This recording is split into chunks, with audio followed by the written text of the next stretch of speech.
This is Bryn with the National Wildlife Federation here in Seattle. I'm here to talk to you today about one of our favorite guests around this time of year, and that is the cormorant. You can see these guys right up in the tree above me.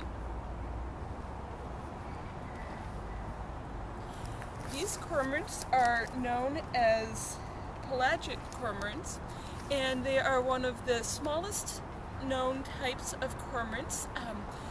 They can be found ranging from way up in Alaska all the way down to California. They really like coastal habitats, especially in bays and inlets, somewhere where they're a little bit more protected.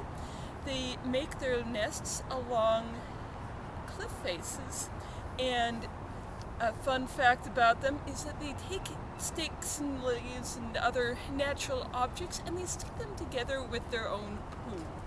So that's a fun fact for how their nests get built. They are fisher birds, and they actually dive down deep into water to get their fish. You can see them almost swimming around using their webbed feet to swim around under the water looking for fish, and they can go down as far as up to 100 feet under the water.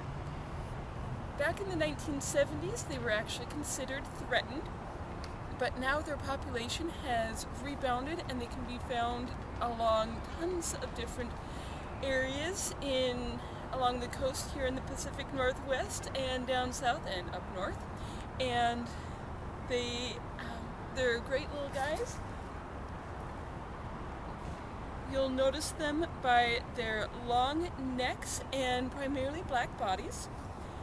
They're about 35 inches across, I believe, for their body, and up to a 3-foot wingspan. And now, like I said,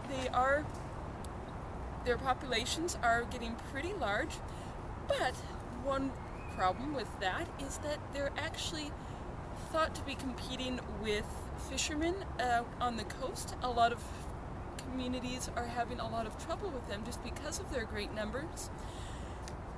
It is, however, a bit of a controversy because they don't actually feed on fish that are commercial. You won't actually buy the small fish that they feed on in the stores, but they are seen as competitors with a lot of fishing communities.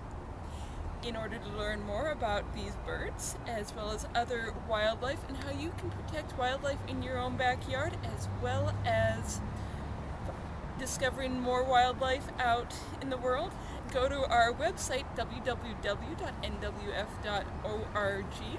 to find out more about what the National Wildlife Federation does in your community. To find out more local information, you can also like us on Facebook. Just go to Facebook and look up National Wildlife Federation Pacific Regional Center for all of the news in the Pacific Northwest.